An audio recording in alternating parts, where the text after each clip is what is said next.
On today's episode, the Chicago Blackhawks reportedly made a couple of minor changes to their front office recently. Team USA has officially qualified for the quarterfinals at the 2022 IIHF World Championship.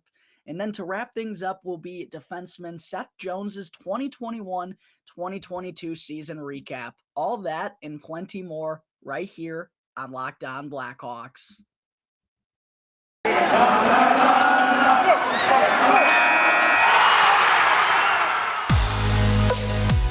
You're Locked On Blackhawks, your daily podcast on the Chicago Blackhawks. Part of the Locked On Podcast Network, your team every day.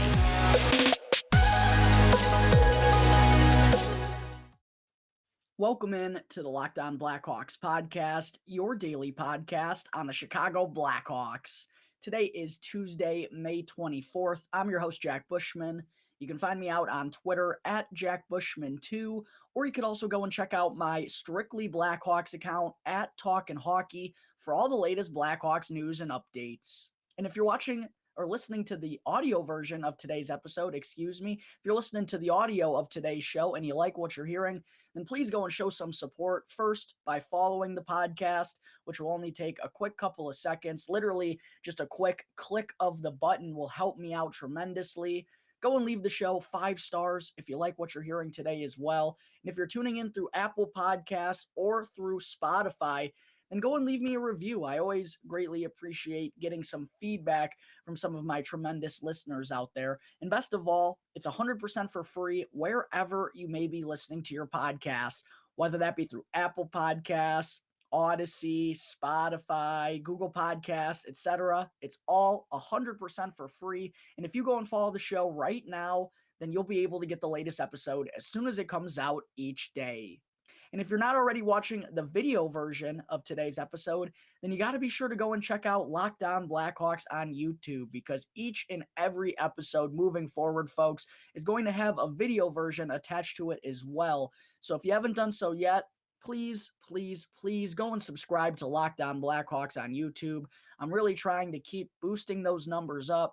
Go and smash the like button for me down below, and also go and comment as to what grade you think defenseman Seth Jones deserves for his performance this season.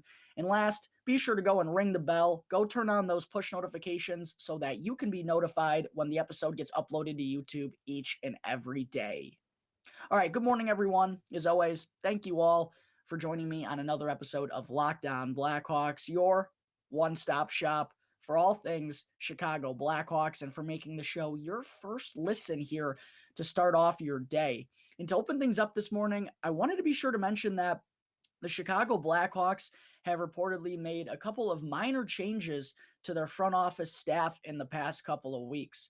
Of course, we know that Norm McIver has been brought on as the new assistant general manager and will be in charge of scouting, while Jeff Greenberg also is a new assistant general manager. He's going to be in charge of analytics and data tracking and all that good stuff. Well, apparently a couple of other folks in the front office have been let go by the Blackhawks here recently. I got to give a quick shout out to Chris Block and Al Camaglia from the Third Man In podcast for doing some great work as always. Great Blackhawks fans out there on social media. They were the ones that first noticed that Pierre Gauthier and Andre Nikolitin are no longer listed on the Chicago Blackhawks team website, suggesting that they have been let go here by Davidson and the new staff that's in place. And for those of you who don't know, just some background on both of those two. Gauthier was a senior advisor of player personnel for the Chicago Blackhawks, and he was also former general manager of the Montreal Canadiens after being relieved by Montreal as GM back in March of 2012. Gauthier then joined the Blackhawks and was part of both the 2013 and 2015 Stanley Cup teams. So he had been here for quite a while, just over 10 years until recently being let go. And then Andre Nikolitin was a Russian scout for the Blackhawks. He played in over 600 career NHL games himself from 1994 to 2004, including one season here in Chicago with the Blackhawks. And then after his playing days came to an end, he actually first became a head coach over in Russia And then towards the end of the 2016 season, joined on with the Blackhawks as a Russian scout. So another front office guy who had been around for quite some time. But it seems like Davidson and his new staff that's in place, they're just trying to give themselves, I think, a fresh slate and a fresh start. And Davidson, I think, wants to have people who he's positive are going to help be part of the changes here in the Blackhawks organization. Those are the only ones he still wants around. So just kind of, I think, really starting to put his stamp on things here with the Blackhawks. And of course, back in early March, we also saw Davidson let go of Ryan Stewart, who was an assistant general manager here for quite a while, as well as Mark Kelly, who was the longtime director of amateur scouting for the Blackhawks as well. So he's really just trying to clear things up and get a fresh start up there, I really believe. And looking at the areas that Gauthier and Nikolitin have impacted here recently, player personnel, it's been something that's kind of been an issue for this team for a little bit. And I think a lot of this decision could have to do with Davidson really wanting to start implementing Jeff Greenberg's systems and his data tracking and all that stuff. I think that's going to be involved in player personnel a lot. So it does kind of make sense with Davidson wanting to head in a different direction. Gauthier's an experienced executive who I don't want to throw like a title on him, but I feel like probably has some more old-fashioned mindsets. And Kyle Davidson and Greenberg, they're trying to pave a new way up in the front office, if you will. So I think it does make sense to let a guy like Pierre Gauthier go with those changes coming. And then for Nikolitin, one thing I thought about was how the Blackhawks really haven't had a Russian stud in their system since Artemi Panarin departed a few years ago. Overall, though, the scouting, in Europe, the Blackhawks, I think, do a really good job in that area. They're probably one of the best teams in the NHL in that department. They always seem to do a good job of finding talent from the Czech Republic or Sweden or Finland or any of those countries over there. But we just haven't had an outstanding Russian prospect or anything close to that, really, again, since Artemi Panarin left after the 2016-17 season. So, and this is another area where Davidson really wants to put emphasis on drafting, scouting overseas, player development, player personnel. Those are things that he really is focused on and changing and making sure that the Blackhawks are more efficient in those areas in order to help turn things around as part of this rebuild. So we've already seen him, make some changes. As I said, Ryan Stewart and Mark Kelly were let go back in March, and now he's made another couple here by letting go of Pierre Gauthier and Andre Nikolitin. All right, there are a couple of minor changes made in the Blackhawks front office recently. Coming up in just a minute, I will get into Team USA clinching a spot in the quarterfinals of the 2022 IIHF World Championship against Team Switzerland. But first, I need to talk to you all about Built Bar, which is a protein bar that tastes just like a candy bar. Summer is coming, and you're going to need some food for being on the go. Well, Built Bars are the perfect snack to take with you everywhere you go. Throw them into your bags, into your kids' backpacks, and make sure that everyone has a bar to be fueled for their summer adventures. And the best part about Built Bars is that they're both delicious and healthy. So there's no more sacrificing delicious food for health, because with Built Bar, you can have both. You can get the best of both worlds. And have you tried Built Bar Puffs yet? Because if not, then you're seriously missing out on one of the best tasting protein bars on the market, with flavors like banana cream pie, cinnamon churro, birthday cake, which I recently just got to try. I actually had one about 15 minutes before recording for breakfast to get my day started. And best of all, these Built Bar Puffs, they're tremendously tasty. That goes without saying. I just listed off the flavors for you. Who wouldn't want a protein bar tasting like banana cream pie or a churro or birthday cake? I mean, they really don't taste like protein bars when you're eating them. It's kind of goofy. And the best part, they're all under 150 calories and have 17 grams or more of protein. So head on over to built.com right now and use the promo code LOCKED15 to get 15% off your next order. That's built.com with the exclusive promo code LOCKED15, one word locked in all caps, followed by the number 15 to get 15% off your next Built Bar order. All right, we're back here on the Locked On Blackhawks podcast. Moving on into segment 2 here this morning, I also wanted to be sure to provide some updates from the 2022 IIHF World Championship that's being taken place in Finland. First, Team USA is currently in the middle of their final game before the playoff rounds against Team Norway. Last time I checked, they were up 2-0. But win or lose from the United States here today, they have already officially clinched their spot in the quarterfinals of the World Championship, where they will be taking on Team Switzerland. Philipp Kurashev and Team Switzerland, I should say, in the first round. So either it doesn't matter if the United States comes out with a win or a loss today, because Latvia dropped their final game, so that clinched the United States in the fourth and final spot over in Group B. They currently have 10 points through their first 6 games. They could get up to 13 points, actually, if they finish things off here and pick up a win against Norway. But what this means is that Blackhawks players Seth Jones, Sam Lafferty will officially be playing some more meaningful hockey here this summer. And they're going to have one heck of a challenge going up against Switzerland in the first round, because Switzerland is actually the top team currently. They have the most points out of anyone so far in the World Championships. They only have one loss through their first 7 games. So they've been really impressive. And for Kurashev, he's given a helping hand through their first 7 games. He's got 4 points, 1 goal, and 3 assists. Hopefully, he'll be able to create a little bit more offensively during these playoff rounds to help Switzerland keep it going. I'm a little torn with some of these teams. I'm going to get into Lukas Reichel and Team Germany in a second. There's Philipp Kurashev and Team Switzerland. Obviously, being American, you want Team USA to do well and to get the job done, but I'd like to see, Lukas Reichel in Germany make a run at it, or Philipp Kurashev in Team Switzerland. It would certainly mean a lot more for their countries if they could get a medal out of this. So then it would certainly mean more for those countries than it would for the United States.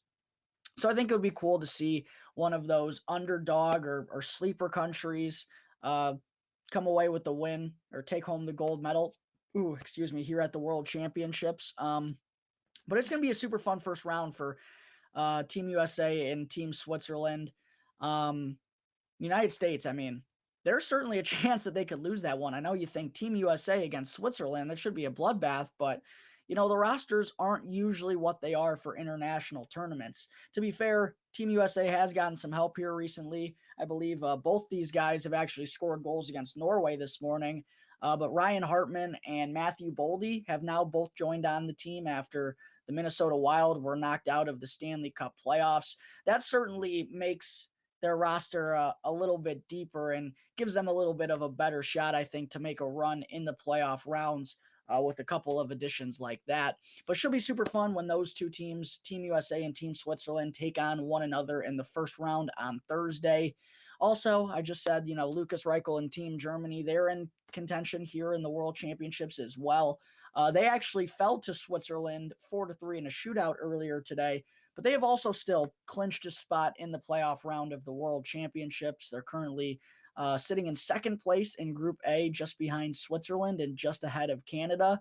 And in all 3 games that Lukas Reichel has played since joining the team late, he's been spectacular. He's recorded a point in all 3. He's got 5 points during that span, 2 goals and 3 assists.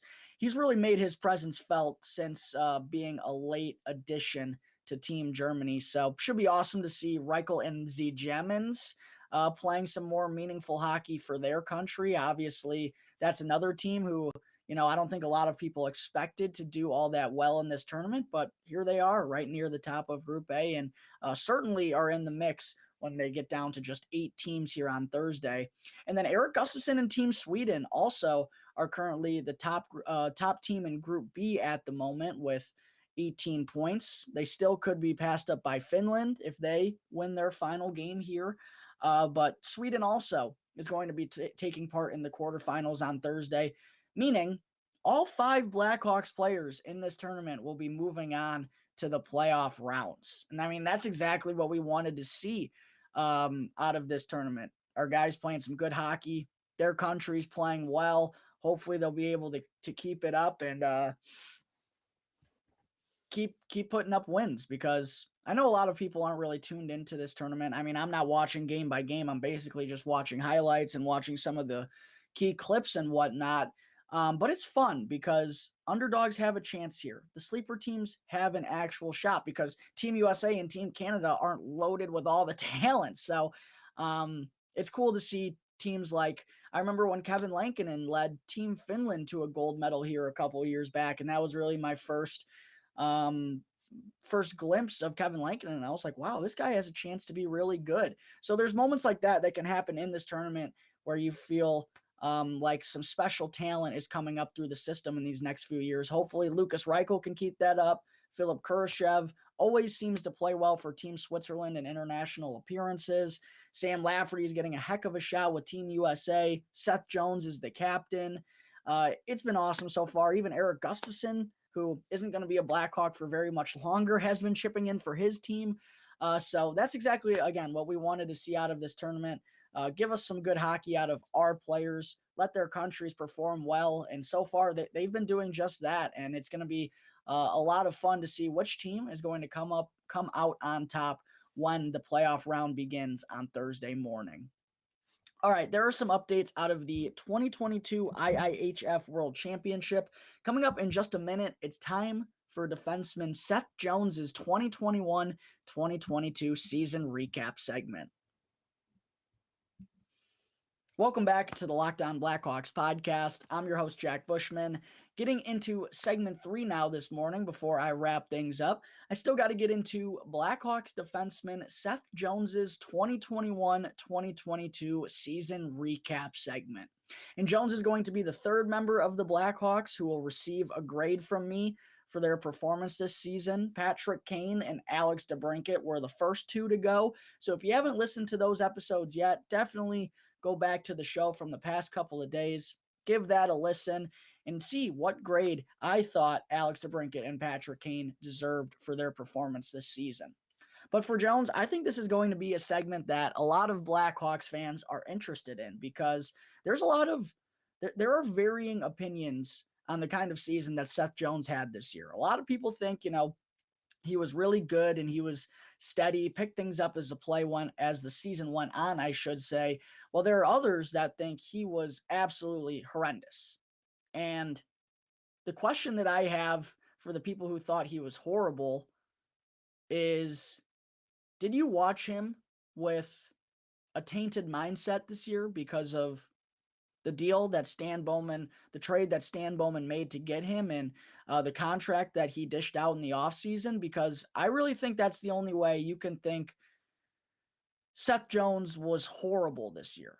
I think that's the only way you could think he had a poor season. And listen, I get the frustrations of, Stan Bowman giving up quite a lot to get him, and also the money that he dished out. I mean, it's not ideal, I'll tell you that. But at the same point, that's in the past now. Seth is here.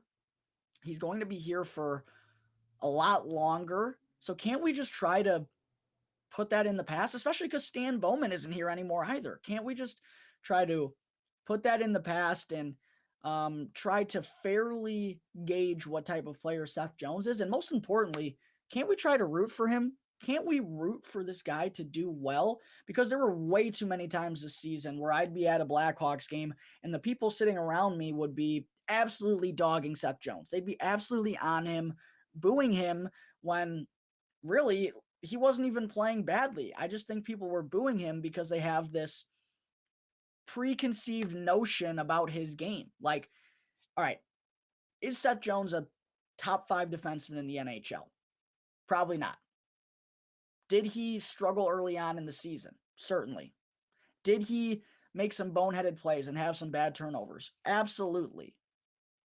But that doesn't mean that he wasn't the best defenseman for the Blackhawks by far. And I still think he's probably somewhere in between the 10 to 20 range, in terms of probably 10 to 15, honestly, if I'm being honest. I think he's in between the 10 to 15 range among defensemen in the entire NHL. Like, the way that Seth played this year, maybe it's not accurate in terms of what you would expect for a $9 million defenseman. That's certainly an overpay for the type of defenseman Seth Jones is. I don't know if he's a true number one of number ones on a contending team, someone who can carry the way himself on the back end, and that team still will be one of the best in the NHL. I don't know if he's that defenseman, but I know he's a top pairing guy who provides a type of game that not very many people have at the NHL level. And certainly the Blackhawks don't have any of on the rest of their roster. I mean, first, he's the only defenseman on the Blackhawks that can carry the puck up through the neutral zone and make something happen offensively. He's the only one that can drive the pace of play for his team from the back end. He's also 6'4". I know he's not the most physical of defensemen, but he knows how to use his size to his advantage, particularly when the puck is on his stick. He's really good at using his body to shed off defenders. He skates like a deer. I mean, he's a really good skater for being how big he is. One of the best skating defensemen, I think, in the league. He's not Cale Makar or anything like that, but he's a really good skating defenseman. He knows when to use that speed to his advantage. He knows when to jump up on the rush offensively.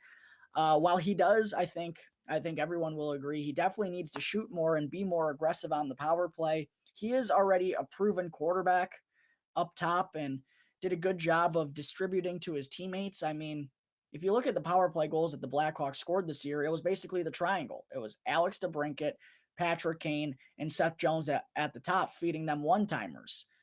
He already knows how to quarterback a power play. I agree. He does need to shoot more. I mean, 0 power play goals from him is completely unacceptable. There's no way around that. But I do think he's already a really good power play quarterback. He blocked a lot of shots this year, which I know is a bit indicative to how much defense the Blackhawks played as a team, but he was willing to sacrifice his body. We heard both Derek King and Kyle Davidson speak about how he grew into a leadership role as the year progressed as well. So all of those things that Seth provides, really no other defenseman on the Blackhawks is able to do the same things, and there aren't many others across the entire NHL who can do that as well. So sure, he had his turnover issues. He got off to a really slow start, I thought. He made some boneheaded plays. Again, I agree. He's guilty of all those things. But to think that he was absolutely worthless and to think that he was horrible this season, it makes me think, again, that people watched him with this tainted perspective, that they wanted to root against him. They wanted this guy to do bad so they could rub it in Stan Bowman's face that he's such a bad general manager, that he made a bad deal and gave out way too much money.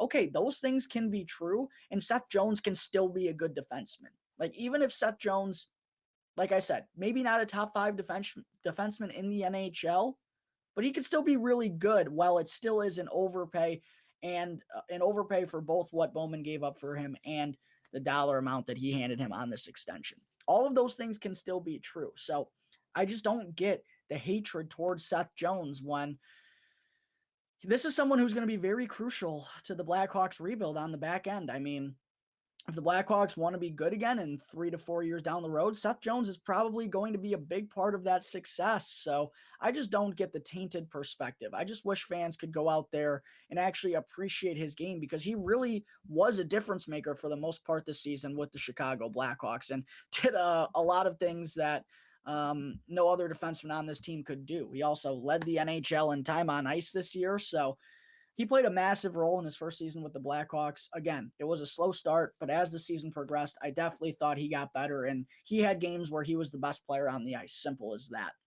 But taking a quick look at some of Seth's numbers here from the season, I'm going to get into these real quick because I know I'm already rambling a little bit here because I feel some type of way about Seth Jones. I really do think, again, he's not a number one of number one defenseman. I don't know if he's a number one on a Stanley Cup contender, but he's a top pairing guy and definitely is someone that you can build around with the unique skill set that he has, being so big, so fast. He's good on the offensive side. I do think he's got a little bit of work to do on defense, but all in all, he certainly was the best defenseman for the Blackhawks this year, and it wasn't even close.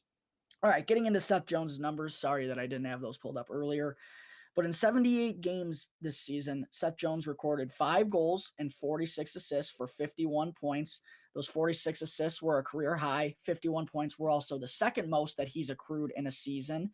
He had 28 penalty minutes, 0 power play goals, which is actually unfathomable. I don't know how a guy with his offensive skill set didn't score once on the power play this season, nor did any Blackhawks defenseman for that matter. Seth shot 2.6%, which is one of the lowest outputs that he's had in his career. His time on ice was 26 minutes and 13 seconds, not only first in the NHL, but the most that he's averaged for a season in his career. He also set a career high with 155 blocks. He added 99 hits. And despite the Blackhawks being one of the worst teams in the league, both in terms of the standings and on team defense, plus they were absolutely dominated in terms of puck possession. They were stuck in their own zone more times than not for the majority of the campaign. And for Seth Jones to still have a 51.0 Corsi percentage, considering all that, I think that's super impressive because listen, Seth was a minus 37 this year. And there are a lot of fans out there who say, minus 37 for a top pairing defenseman that we're paying 9 minutes. What are we doing? Okay, listen. Minus 37 is what's going to happen when you're the NHL leader in ice time on one of the worst teams in the league. If you're one of the worst teams in the league, you're giving up more goals than you're scoring. And Seth Jones is playing half the game. So minus 37 is what's going to happen in those circumstances.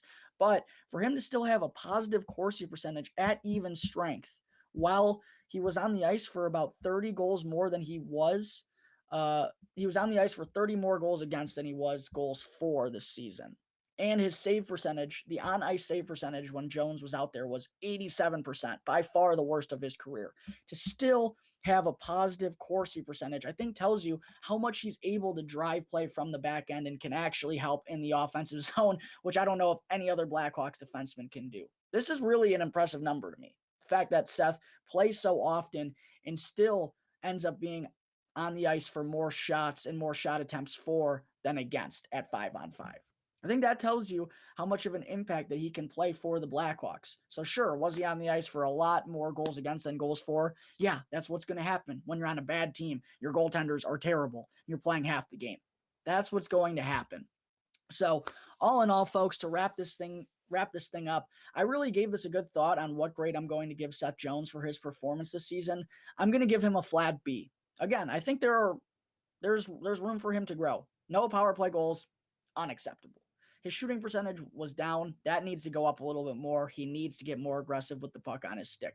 He needs to limit some of his boneheaded plays and needs to be there consistently night in and night out more often. I think that was one thing I noticed about Seth. There were some nights he didn't even look like he was a top 4 defenseman. When you're getting paid what you do and the Blackhawks are relying on him as much as they are, he can't afford to take nights off. So I think consistently he still has another level to go to.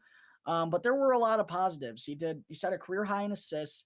He was the only Blackhawks defenseman that would help the team out offensively, a good power play quarterback, even though he wasn't scoring goals. And he played the most ice time of anyone in the NHL this year. So even though the Blackhawks were terrible, Seth Jones found a way to have some success out there on the ice, even though it was a pretty forgettable season for the most part. I thought he did his job well. There is still another level he needs to go to, but for the people that think he was worthless, I just don't understand that at all. So all in all, for the performance that he had this season, I am going to give Blackhawks defenseman Seth Jones a flat B here on the Locked On Blackhawks podcast.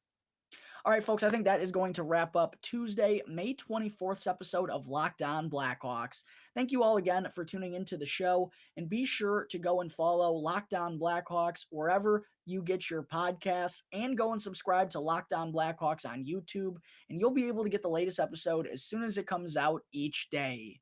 And after the show, be sure to go and check out the Locked On NHL podcast for all the latest news, updates, and info from all the teams still alive in the Stanley Cup playoffs. It's free and available on all platforms, so be sure to check out Locked On NHL right now, wherever you get your podcasts. Once again, thank you for tuning into today's episode. I'm your host, Jack Bushman. You can find me out on Twitter at JackBushman2, or you could also go and check out my Strictly Blackhawks account at Talkin' Hockey for all the latest Blackhawks news and updates. And for any questions at all regarding anything related to the show or to the Blackhawks, feel free to email lockedonblackhawks@gmail.com. You could also hit me up on any one of my Twitter accounts, or you could call 708-653-0572 to leave a voicemail. So until tomorrow's episode, thanks again for tuning into the Locked On Blackhawks podcast, part of the Locked On Podcast Network, your team every day.